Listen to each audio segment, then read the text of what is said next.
ஒரு பேர் வேலை பார்க்குறாங்க. உங்கள் கிராமத்துலேருந்து கூட ஒரு 2-3 பேர் வேலை பார்க்குறாங்க.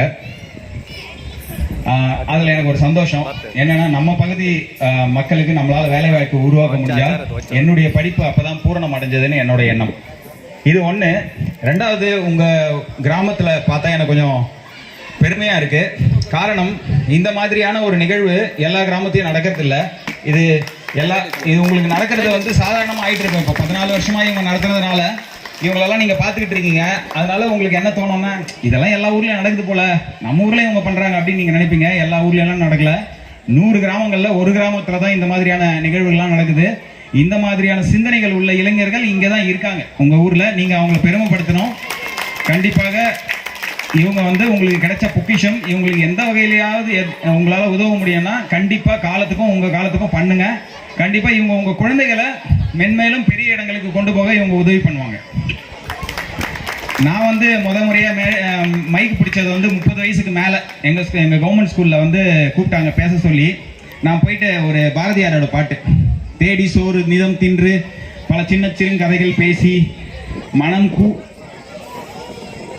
அந்த மாதிரி ஒரு பாட்டு, பாரதியார் பாட்டு. அந்த பாட்டை ரொம்ப மனப்பாடம் பண்ணிட்டு போயிட்டேன். ஆனால் அங்கே ஒரு வார்த்தை வரல எனக்கு. காரணம், கை நடுங்குது, இப்படி நடுங்குது.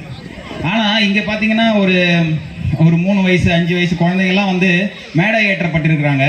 இந்த மாதிரியான சூழ்நிலை எல்லா இடத்துலையும் இல்லை. அதனால தான் இவங்களை நீங்கள் இந்த பிஒய்சியை எவ்வளோ முடியுமோ நீங்கள் சப்போர்ட் பண்ணணும். ஒன்று. ரெண்டாவது, நான் உங்களுக்கு ஒரு கதை சொல்லிடுறேன். அந்த கதையிலேயே எல்லாமே அடக்கம். அந்த விஷயத்தை நீங்கள் எல்லாரும் புரிஞ்சுக்கிட்டீங்கன்னா எல்லாருக்குமே இது பயனுள்ளதாக இருக்கும். முக்கியமாக மாணவர்களுக்கு பயனுள்ளதாக இருக்கும். இந்த கதையோட பேர் நல்லது சத்யா. இந்த கதையோட பேர் நல்லது சத்யா. இந்த சத்யான்ற அந்த பையன் ஒரு 5 வயசு 5லேருந்து 7 வயசு இருக்கிற ஒரு பையன். சரிங்களா?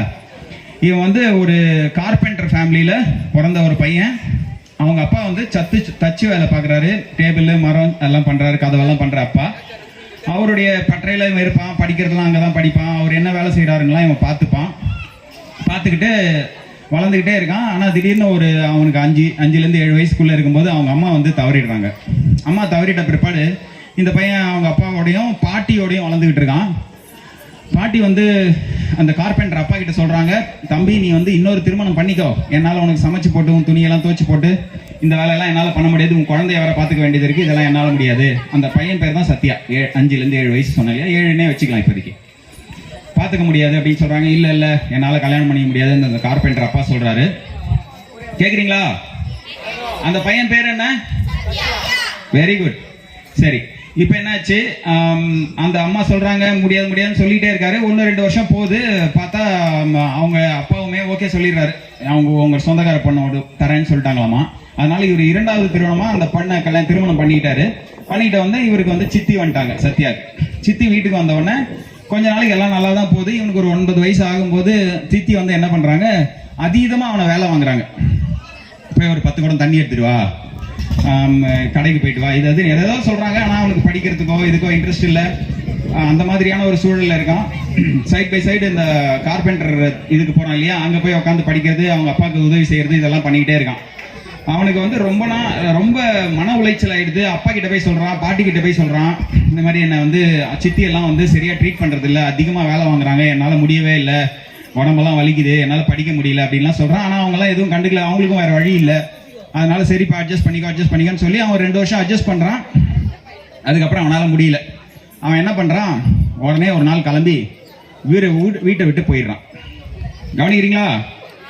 என்ன பண்ணான், வீட்டை விட்டு போயிட்டான். வீட்டை விட்டு ரொம்ப தூரம் நடந்து போகிறான். ஒரு நாள் முழுவதும் நடக்கிறான். ஒரு நாள் முழுவதும் நடந்து ஒரு கிராமத்தை விட்டு வெளியே போய் ஒரு காட்டுக்கிட்ட போயிட்டான். காட்டுக்கு ஓரத்தில் ஒரு பெரியவர், அவரோட மனைவி 2 பேரும் குடிசை போட்டு வாழ்வு நடத்திட்டு இருக்காங்க அந்த இடத்துல. இவனை தூரத்துலேருந்து வரும்போதே அந்த பெரியவர் பார்த்துட்டாரு. அதோட தம்பி வா அப்படின்னு சொல்லி கூப்பிட்டு உட்கார வச்சு சாப்பாடெல்லாம் போட்டு விட்டாரு. சாப்பாடு போட்டவொடனே அவன் இந்த பார்த்தவொடனே அந்த பெரியவர்கிட்ட கேட்டான், பெரியவரே நான் இந்த மாதிரி இந்த கிராமத்தில் இருக்கேன், எனக்கு இதுதான் கதை, என்னால் எங்கள் வீட்டுக்கு திருப்பி போக முடியாது, உங்கள் வீட்டிலேயே நான் தங்கிக்கிறேன், எனக்கு நீங்கள் சாப்பாடு மட்டும் கொடுங்க அப்படின்னு அந்த பையன் கேட்குறான். அந்த பையன் பேர் என்ன? சத்யா. கேட்ட உடனே அந்த பெரியவர் என்ன சொல்கிறாரு, சரி தம்பி, இப்போ என்கிட்ட ஒரு 10 மாடு இருக்கு, இந்த 10 மாடை டெய்லி மேய்ச்சி கொண்டு வரணும், சாணியெல்லாம் அள்ளணும், அந்த இடத்த சுத்தமாக வச்சுக்கணும், பாலை கறந்து அம்மா கிட்ட கொடுக்கணும். இதுதான் உன் வேலை. பண்ணுவியா? பண்ணுவேன். ஆனால் நான் ஒன்று சொல்கிறேன், நல்லா கவனமாக கேட்டுக்கோ. நான் என்னைக்கு நான் சொல்கிற வேலையை நீ செய்யலையோ, உன்னால் முடியலையோ, அன்னைக்கு என் வீட்டை விட்டு வெளியே போயிடணும். நீ என்னது? நான் சொல்கிற வேலையை எப்போ உன்னால் செய்ய முடியலையோ அன்னைக்கே நீ உன் வீட்டை விட்டு வெளியே போயிடணும் அப்படின்னு சொல்கிறார். இவன் பார்த்தான், முத நாள் வந்து 10 மாடோட சாணியாச்சே, இங்கே நமக்கு தெரியும் ரொம்ப கஷ்டமாக தான் இருந்துச்சு. ஆனாலும் அவன் ட்ரெயின் ஆகிட்டாரு. சாப்பாடு 3 வேளை கிடைக்குது, தங்குறதுக்கு இடம் கிடைக்குது, சித்தியோட தொல்லை கிடையாது, நிம்மதியாக இருக்கான். இப்படியே ஒரு வருஷம் கிட்ட போச்சு. ஒரு வருஷம் போன உடனே இவர் கூப்பிட்டார், தம்பி இங்கே வா. வந்து ஒரு அவனுக்கு இப்போ ஒரு 14-15 வயசு ஆயிருக்கும்னு வச்சுக்கோங்க. ஒரு இதை எடுத்து கொடுத்தாரு, கோடாரி எடுத்து அவங்க கிட்ட கொடுத்து, தம்பி இதுதான் உன்னுடைய சொத்து, சரியா? எனக்கு நாளையிலேருந்து நீ 500 ரூபா கொடுக்கணும், சரியா? நாளையிலேருந்து நீ 500 ரூபா கொடுக்கணும். நீ 500 ரூபா ஒவ்வொரு நாளும் கொடுத்தாதான் இங்கே நான் உன்னை தங்க விடுவேன், இல்லைன்னா தங்க விட மாட்டேன். அப்போ இவனுக்கு தூக்கி வாரி போட்டுச்சு. என்னப்பா திடீர்னு போய் 500 ரூபா கேட்டா நான் எங்கே போவேன்? எனக்கு தெரிஞ்சதெல்லாம் என்னது, மாடு சாணி அல்ல தெரியும், மாடை ஓட்டிட்டு போக தெரியும், இந்த வேலை செய்யறதுக்கு டெய்லி 500 ரூபா யார் கொடுப்பாங்க அப்படின்னு இவனுக்கு ஒரு பதட்டம் ஆயிடுச்சு. இருந்தாலும் பரவாயில்ல முயற்சி பண்ணுவோன்னு போறான். ஒருவேளை கோடாலியை வித்து 500 ரூபா ரெடி பண்ணிடலாமா அப்படின்னு பாக்குறான். அப்படி பண்ணலாமா? பண்ணா என்ன ஆகும், அடுத்த நாளைக்கு விற்கிறதுக்கு கோடாலி இருக்காது இல்லையா? ஸோ இப்போ ரொம்ப யோசிச்சுட்டு போயிட்டே இருக்கவன், காடு தானே, காட்டுக்குள்ள போயிட்டு இருக்கான். அப்போ பார்த்தா அங்கே ஒரு மரம் ஒன்று காஞ்சி போயிருக்கு. என்ன பண்றான், அந்த மரத்தை வெட்டி துண்டு போட்டு விறகுக்காக ரெடி பண்ணி கட்டுக்கட்டா கட்டி தலை சுமையா தூக்கிட்டு போய் சந்தையில வச்சு வியாபாரம் பண்றான், சரியா? வியாபாரம் பண்ணும்போது ரொம்ப நேரமா கேட்கறான். இவன் கேட்கிற விலையை யாரும் கொடுக்கல. 300 ரூபா சொல்றான், 400 ரூபா சொல்றான், ஒன்றும் எதுவும் கிடைக்கல. சரி, இவனுக்கு தெரிஞ்சிச்சு இன்னைக்கு நம்மளை தூக்கி வெளியே போட்டாங்கப்பா, நம்மளுடைய குருநாதர் வந்து நம்மளை தூக்கி வெளியே போட்டாரு இவன் நினைச்சுக்கிட்டார். இருந்தாலும் நம்பிக்கை விடல. தம்பி என்ன பண்ணாரு, ஒரு பெரியவர் ஒருத்தர் வந்தார். அவர்கிட்ட சொன்னாரு, தம்பி என்னப்பா வேலை இந்த இது வந்து 250 ரூபா தாங்க. அப்படியா, சரி. ஆனா நான் வந்து இதை காட்டுல இருந்து இவ்வளவு தூரம் சுமந்துட்டு வந்திருக்கேன், அதுக்கு ஒரு 250 ரூபா கூலி போட்டு கொடுங்க, விறகுக்கு வேலை 250 ரூபா அப்படின்னு சொல்லி பிசினஸ் டெக்னிக் யூஸ் பண்றான். டெக்னிக்ல அவர் வந்து மயங்கிடுறாரு. யாரு? வந்த ஒரு பெரியவர் 500 ரூபாவை கொடுத்து என்ன பண்றான், அந்த விறகு வாங்கிட்டு அவர் போயிடுறாரு. இவன் இந்த 500 ரூபா எடுத்துட்டு, அப்பாடா இன்னைக்கு தங்குறதுக்கு இடமும் திங்கிறதுக்கு சாப்பாடும் கிடைச்சதே, ரொம்ப சந்தோஷம் அப்படின்னு சொல்லிட்டு இவர் போய் அவர் பெரியவர்கிட்ட கொடுக்குறாரு. 500 ரூபா கொடுத்தாச்சு, வெரி குட் தம்பி, போ சாப்பிட்டுக்கோ, நல்லபடியா இரு. அவன் போய் அந்த குரு மாதா இருப்பாங்க இல்லையா, அந்த குருவோட வைஃப், அவங்க கிட்ட போய் சொல்றான், மா இவங்க அப்பா வந்து என்னை வெளியே துரத்துறதுக்கு தான் ஏதோ ஏற்பாடு பண்ணிட்டாரா என்னன்னு தெரியல, நான் வந்து ரொம்ப கஷ்டப்பட்டு தான் இன்னைக்கு இந்த சம்பவத்தை அதை கொண்டு வந்தேன், நாளைக்கு கொண்டு வர முடியுமான்னு தெரியல அப்படின்னு சொன்னா, அந்த அம்மா என்ன சொல்றாங்க, இல்ல குருநாதர் எது சொன்னாலும் அதுல என்ன இருக்கும்னா ஒரு அர்த்தம் இருக்கும், நீ நாளைக்கு போ, உனக்கு இன்னும் ஈஸி ஆயிடும் வேலை அப்படின்னு சொன்னவனே அடுத்த நாள் போறான், மரத்தை பாக்குறான், நேத்து எக்ஸ்பீரியன்ஸ் கிடைச்சதுல இன்னைக்கு இன்னும் வேகமா வெட்டுறான், அவனால ஈஸியா 500 ரூபாய் சம்பாதிக்க முடியுது. இப்படியே ஒரு வருஷம் 2 வருஷம் போகுது. இந்த கதை எல்லாருக்குமானது, ஒருத்தருக்கு இல்ல எல்லாருக்குமானது, நல்லா ஞாபகத்தில் வச்சுக்கோங்க. திருப்பியும் கிட்டத்தட்ட ஒரு 6 மாசம் வரைக்கும் இதே மாதிரி மரம் வெட்டியே 500 ரூபாய் சம்பாரிச்சு வந்து கொடுத்து, அதுக்கப்புறம் பெரியவர் என்ன பண்றாரு, ஒரு நாள் கூப்பிடுறாரு, தம்பி இங்க வா, எனக்கு 500 ரூபாய் பத்தாது, நாளையில இருந்து 1000 ரூபாய் வேணும் அப்படின்றாரு. ஒரே நாள்ல டபுள் ஆக்கிட முடியுமா எஃபர்ட்டை? வெட்டுற மரத்தை 2 ஆக்கிட முடியுமா? முடியாது இல்லையா? இப்ப அவன் வேற மாதிரி யோசிச்சுதான் ஆகணும். அதனால என்ன பண்ணா, போயிட்டு உட்காந்து யோசிக்கிறான். திருப்பி அம்மா கிட்ட போறான், அம்மா இந்த மாதிரி வந்து அப்பா இந்த மாதிரி சொல்லிட்டாரு குருநாதர், என்ன வந்து 1000 ரூபாய் கொடுக்க சொல்லிடுறாரு, நாளையில இருந்து ஒருவேளை என்ன விலையை விரட்டுறதுக்காக ஏதோ ஏற்பாடு பண்ணிட்டாரு போல அப்படின்னு. இல்ல தம்பி, அப்பா எது சொன்னாலும் அதுல ஒரு அர்த்தம் இருக்கும், நீ போய் ட்ரை பண்ணு அப்படின்னு சொல்லி அனுப்பி விடுறாரு. இவன் வந்து யோசிக்கிறான், நம்ம கிட்ட இருக்குது ஒரு மரம், இதை வச்சு நம்ம என்னெல்லாம் பண்ணலாம் அப்படின்னு யோசிக்கும் போது, ஒரே ஒரு துண்டு கட்டையை வச்சு நிறைய மரப்பாச்சி பொம்மை பண்ணலாம் இல்லையா? சின்ன சின்ன பொம்மை, யானை, குதிரை எல்லாம் பண்ணலாம் இல்லையா? அது இன்னும் நல்ல வேலைக்கு தானே போகும், நல்ல வேலைக்கு போகும் இல்லையா? அதனால என்ன பண்றான், அவங்க அப்பா கிட்ட கத்துக்கிட்ட டெக்னிக் எல்லாம் வச்சு அவன் ஏதோ ஒரு பொம்மை எல்லாம் பண்ணி சந்தையில கொண்டு போய் வைக்கிறான். அது 1000 ரூபாய்க்கு வித்துருது. அப்போ அடா நல்ல வேலை, இப்ப நமக்கு 1000 ரூபாய் சம்பாதிக்கிற டெக்னிக் தெரிஞ்சிச்சு. தெரிஞ்ச உடனே நம்ம என்ன பண்றோம், இந்த மரப்பாச்சி பொம்மையை இனிமே செய்யலாம், இதுதான் நம்ம தொழில் அப்படின்னு சொல்லிட்டு டெய்லி காட்டுக்கு போறது, ஒரு மரத்தை வெட்டுறது. அதுல இப்போ பெரிய மரம்லாம் வெட்ட தேவையில்லை. முன்னாடி விறகா வெட்டணும்னா என்ன வேணும், 500 ரூபாய்க்கு விறகு வெட்டுறதுக்கு ஒரு நாள் பூரா ஆயிடும். ஆனா இப்போ வந்து குட்டியா ஒரு சின்ன துண்டு இருந்தாலே போதும், அதுல கலைநயமிக்க பொருட்களை பண்ணி இவன் கொண்டு போய் கொடுத்து 1000 ரூபாய் சம்பாரிச்சிடலாம். சரியா? ஸோ இந்த மாதிரி மரப்பாச்சி பொம்மை செஞ்சு செஞ்சு வித்துக்கிட்டே இருக்கான். இப்படியே கொஞ்சம் காலம் போகுது. திருப்பியும் நைனா கூப்பிடுறாரு, தம்பி வா, 1000 ரூபா பத்தாது, 10,000 ரூபா வேணும்ன்றாரு. ஒரு நாளைக்கு 10,000 ரூபாய் எப்படி கொண்டு வர்றது? ரொம்ப கஷ்டம் இல்லையா? சரி, இந்த தடவை திருப்பி அம்மா கிட்ட போறேன். அம்மா கிட்ட போனோன்னு அம்மா என்ன சொல்லுவாங்க? அம்மா ஒரு டயலாக் வச்சிருப்பாங்களே, காரணம் இருக்கும். சொன்னாரா? அப்ப என்ன சொன்னாலும் அதுல ஒரு காரணம் இருக்கும். நீ போய் ட்ரை பண்ணு அப்படின்னு சொல்றாரு. இவன் வந்து கண்ணுல தண்ணி வச்சுட்டு போய் ஒரு நதிக்கரை ஓரமா உட்காந்துட்டு இருக்கான். என்ன பண்றனே தெரியல. இவனுக்கு செய்ய தெரிஞ்சதெல்லாம் குட்டி குட்டி பொம்மை தான்.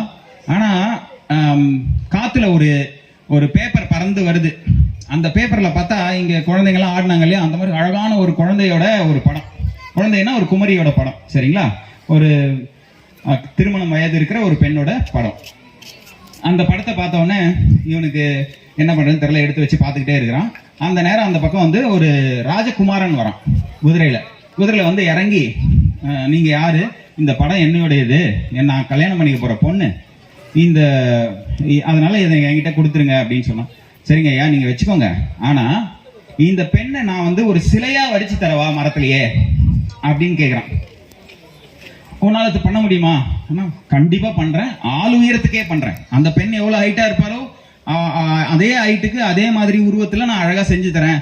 இந்த படத்துல என்ன இருக்கோ அதை அப்படியே உயிர்ப்பிச்சு தரேன் அப்படின்னு சொல்லி இவர் சொல்றாரு. ஏன்னா இவர் ரொம்ப வருஷமா இவர் இந்த பொம்மையெல்லாம் செஞ்சு பழக்கமா இருக்கு இல்லையா, அதனால இவர் என்ன சொல்றாரு, நம்ம வந்து இந்த பொம்மையை செஞ்சு தரேன்னு சொன்ன உடனே சரி கொஞ்ச நேரம் உட்காருங்க அப்படின்னு உட்கார்ந்த உடனே என்னாச்சு, இவர் வந்து அழகா பண்ண ஆரம்பிச்சாரு. பண்ணி முடிச்சுட்டு பார்த்தா பேரழகியா ஒரு சிலையை வடிச்சிட்டாரு. நேரில் அந்த பொண்ணை பார்த்தா எப்படி இருக்கும் அந்த மாதிரி இருக்கு. உடனே ராஜகுமாரனுக்கு என்னாச்சு, ஆஹா, நான் கல்யாணம் பண்ணிக்க போற பெண்ணை இவ்வளவு தத்ரூபமா வரைஞ்சிருக்கீங்களே, அதனால என்னங்க குடிங்க அப்படின்னு சொல்லி ஒரு 25,000 ரூபாய் பெருமான ஒரு பொற்கிழியை எடுத்து அவர்கிட்ட கொடுத்துட்டாரு. பொற்கிழியை கொடுத்த உடனே இவருக்கு ரொம்ப சந்தோஷம். இது நடக்கும் தானே, இந்த மாதிரிலாம் நடந்த உடனே இவர் என்ன பண்றாரு, போய் அப்பாவை பார்த்து என்ன சொல்றாரு, இந்தாங்க குருநாதரே, இன்னைக்கு நான் 25,000 ரூபாய் சம்பாரிச்சேன் அப்படின்னு சொல்லி கொடுக்குறாரு. கொடுத்த உடனே அப்பா நல்லதா போச்சு, அம்மாவை கூப்பிடு.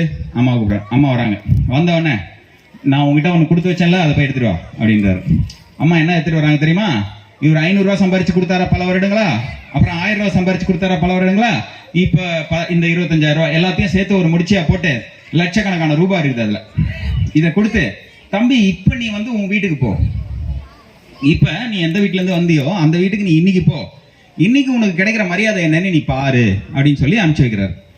இந்த பணத்தை எடுத்துட்டு போனா என்ன ஆகும், அங்க மரியாதை கிடைக்குமா? கிடைக்கும் தானே, கண்டிப்பா கிடைக்கும். அவங்க போறாரு, சித்தி வந்து சித்தி கிட்ட போய் இந்த பணத்தை கொடுக்குறாரு, அப்பா கிட்டயும் சித்தி கிட்டயும். உடனே அந்த சித்தி பார்த்து, தம்பி ஏன்பா இவ்வளவு நாளா நீ வராம போயிட்ட, உனக்காக நாங்க எவ்வளவு கஷ்டப்பட்டோம் தெரியுமா, வா தம்பி வா வா உட்காரு, கறி சோறு தான் அன்னைக்கு, சேவலை அடி, கோழியை வெட்டு, இதை பண்ணு அதை பண்ணுன்னு சொல்லி அன்னில இருந்து கறி சோறு தான். இந்த இடத்துல நம்ம தெரிஞ்சுக்க வேண்டிய விஷயம் என்ன இருக்கு அப்படின்னு கேட்டீங்கன்னா, அதே ஆள் தான், ஒரே ஆள் தான். முன்னாடி என்ன பண்ணா, சாணியல்னா மாடு மேய்ச்சான், இதுதான் அவனுடைய தொழிலா இருந்தது. அவனால 500 ரூபாய் சம்பாதிக்கிற திறமை தான் அவனுக்கு. 500 ரூபாய் கூட இல்ல, 200-300 ரூபாய் சாப்பாடு, இவ்வளவுதான் அவனால சம்பாதிக்க முடிஞ்சது. அதுக்கப்புறம் வேற ஒரு அதை விட பெரிய ஒரு தொழிலுக்கு போனா, அந்த இடத்துல மரம் வெட்டினா 500 ரூபாய் சம்பாதிச்சான். அதுக்கப்புறம் சிற்பம் செஞ்சான், அதுல ஒரு 1000 ரூபாய் சம்பாதிச்சான். அதுக்கப்புறம் பெரிய ஆள் உயரைய சிலைகள் செய்ய ஆரம்பிச்சான், அங்க 25,000 சம்பாதிச்சான். இந்த இடத்துல ஆள் வேறையா? ஆள் வேறையே கிடையாது, அதே ஆள் தான். அவன் என்ன பண்ணிக்கிட்டான்னா தன்னுடைய திறமைகளை வளர்த்துக்கிட்டான். கரெக்டா? ஆனா அவனை யார் தள்ளி விடுறாங்க? பிவைசி மாதிரி ஆளுங்க தான் தள்ளி தள்ளி விடுறாங்க. நீ அடுத்த வருஷம் மேலே ஏறணும்னா இந்த ஒரு வருஷமே என்ன பண்ணும், நீங்க பயிற்சி பண்ணோம். ஒரு வருஷம் பூரா பயிற்சி பண்ணவங்களால தான் இந்த இடத்துல வந்து மேடையில் ஆட முடியும் இல்லையா? சோ இந்த மாதிரி தள்ளி தள்ளி விட்டு அந்த குருநாதர் வந்து தள்ளி விட்டு அடுத்தடுத்த நிலைகளுக்கு கொண்டு போறாரு இல்லையா? அந்த மாதிரி தான் இங்க பாத்தீங்கன்னா நம்மளுடைய கிராமத்திலயும் நம்மளுடைய சமூகத்திலயும் பாத்தீங்கன்னா நிறைய பேரு 10th படிச்சுட்டு அதோட போதும் எனக்கு விட்டுருவாங்க. அவங்க அந்த இடத்துலயே நிறுத்திடுவாங்க. அதுக்கு மேல எதையும் படிக்க மாட்டாங்க, எதையும் தெரிஞ்சுக்க மாட்டாங்க. அதுக்கான ஒரு வேலைக்கு போவாங்க. அந்த வேலை அந்த சம்பாத்தியத்துக்குள்ளேயே வாழ பழகிடுவாங்க. 90% மக்கள் அப்படிதான் இருக்காங்க. யார் எங்கெங்க இருக்கீங்களோ அங்கங்க இருந்து அடுத்தடுத்த படிகள் என்னன்றதை தேடி கண்டுபிடிச்சு அதுக்கு போனீங்கன்னா கண்டிப்பாக வாழ்வு வளம் பெறும். இதுதான் நான் இன்னைக்கு சொல்லணும்னு நினைச்ச கருத்து. நன்றி, வணக்கம்.